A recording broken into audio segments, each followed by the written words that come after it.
그의 이름은 칸바라 아키히토.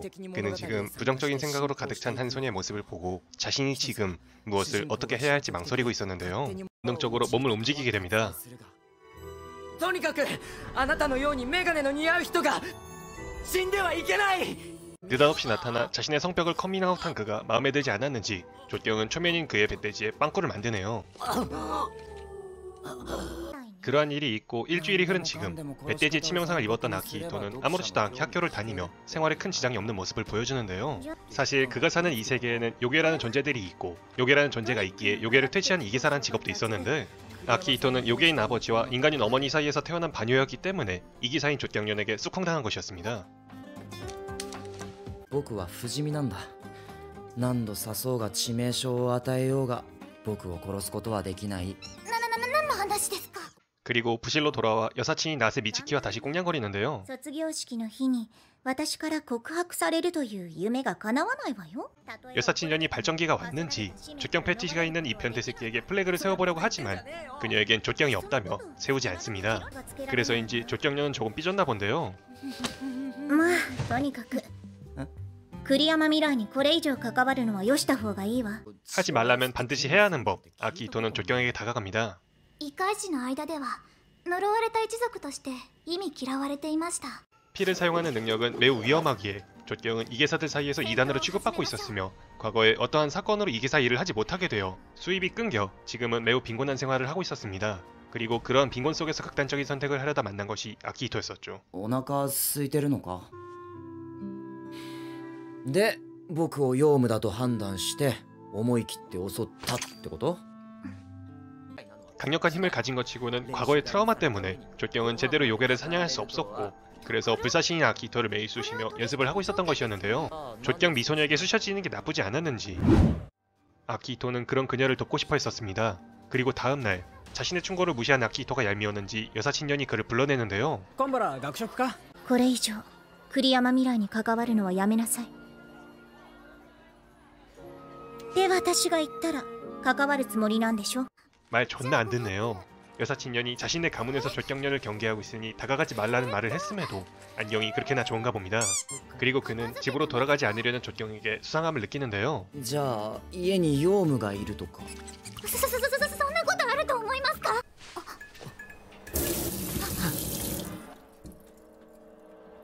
準備して. 조경련의 방에는 아키히토의 예상대로 요괴가 있었고 大丈夫ですか? ありがとう. 방에서 요괴를 처리하지 못한 그들은 밖으로 도망친 요괴를 쫓아오는데요. 맨발 스타킹 존나 꼴리. 이번에도 요괴를 처치하는데 망설이며 단번에 요괴를 죽이지 못합니다. やった! 결국 다시 한 번 더 도망친 요괴를 쫓던 중 자신이 위험에 빠지게 되어서야 요괴를 처치할 수 있었죠. 그리고 처음으로 요괴를 퇴치하며 득템한 것을 내일 같이 팔러 가자는 이야기를 하는데요. 彩香さんのところに持っていこう。朝迎えに行くから. 조금은 조경련과 거리가 가까워졌다고 생각했는지 자신이 소속한 문예부에 들어오라고 합니다. メガネ美少女が欲しいから. 不愉快です. 다음날 아침, 아키히토는 조경련을 데리고 전날 득템한 걸 팔러 하는데요. 喫茶店いや写真館? 그곳에는 사람의 모습을 한 요괴도 있었지만 사람에게 해를 끼친 요괴가 아니었죠. アイと言います。ヨウムがヨウムの鑑定をするんですか? 그러니까 여차하면 인연은 비상식량. 아침이라 그런지 요우무를 매입해준 사람이 없어 방과 후 이곳에 다시 오기로 하는데요. 아키히토가 전날 물어봤던 부활동에 대해 조경에게 다시 물어봅니다. 하지만 조경의 대답은 거절이었습니다. お断りしますと言ったはずです. 여사친 말도 더럽게 안 듣는데 조경이 거절한 정도로 아키히토가 과연 말을 들었을까요? 아키히토는 자신의 이상 성욕을 채우기 위해 아키히토는 점심시간이 되어 교내에 있는 다른 이계사에게 다가갔고 전날 폭주했었던 요괴에 대해 물어보는데요. 그는 무언가 알고 있었지만 대답해주지 않았습니다. つまり原因を知ってるってことか?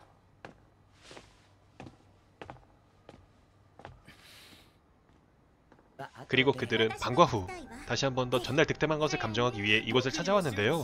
아키히토는 얼마 전 어머니에게 받은 편지를 감정받으며 놀라운 이야기를 듣게 됩니다. 大事な話っていうのは強いヨウムがそっちに近づいているって話にゃ。うつろな影って聞いたことあるかにゃ。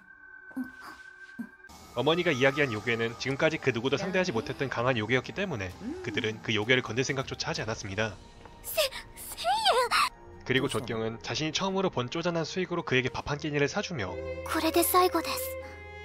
もう私に関わらないでください。 자신이 숨기고 있었던 이야기를 해주게 됩니다. 人を殺したんです。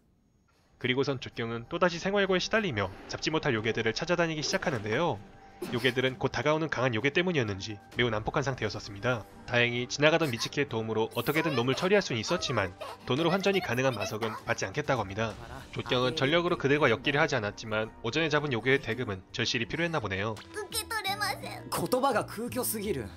뭐 아무튼 만년을 꿀꺽했음에도 조경녀는 그에게 어떤 봉사도 하지 않았고 아키히토는 조경녀이 수상했기에 여기저기서 조사를 하고 다니는데요. あの子おそらくうつろな影を狙っているわ。 수년 전 과거에 강한 이계사들이 모여 우츠로나 카게를 토벌하려고 했었지만 그것을 실패하며 조경은 사고로 동료를 죽였다는 이야기였는데요. 조경이 죽인 동료는 조경의 유일한 친구였었다고 합니다. 그래서 이번에 속죄와 복수를 위해 조경이 움직일 확률이 높다는 추측이었죠. 우츠로나 카게가 이 마을을 지나가는 건 오늘 밤이었기 때문에 아키히토는 혹시나 하는 조경을 말리기 위해 조경의 집으로 찾아가게 되는데요. 何しに来たんですか？ 아까 낮에 만엔 받았으니까 당연히 볼일 보러 왔. 조경은 집으로 들어가는 척을 했지만 역시나 놈을 노리고 있었습니다.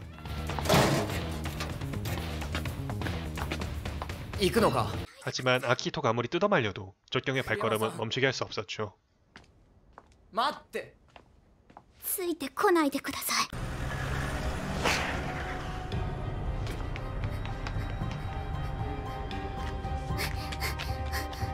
実体がなくてもこの血を使えば。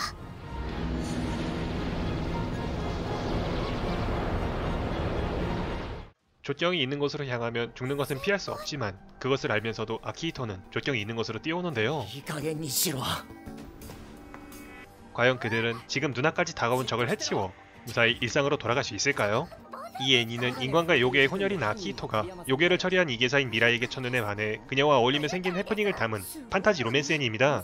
큐애니에서 제작된 작품이기에 작화와 연출, 액션 모든 것이 완벽했었지만 그들의 러브라인에 대해서는 미라이의 태세 전환이 너무 빨라 완급 조절이 실패한 느낌을 받았습니다. 여주인공의 심리 변화와 갈등을 잘 표현하지 못한 작품이지만 그 어떤 삼류 애니와 비교해도 뒤떨어지지 않았고 담백하고 서정적인 스토리텔링과 충분한 모해 요소, 빠른 템포의 액션과 섬세한 작화로 부족한 부분은 있었지만 이번 애니도 큐애니의 정성이 잘 전달되었습니다. 그들이 서로의 마음속 경계를 어떻게 허물어갈지 궁금하시다면 경계의 저편, 좋은 작품이니 꼭 시청해보신 것을 추천드리며 리뷰 마치겠습니다. 오늘도 영상이 재미있으셨다면 좋아요와 구독 부탁드립니다. 시청해주셔서 감사합니다. 本当に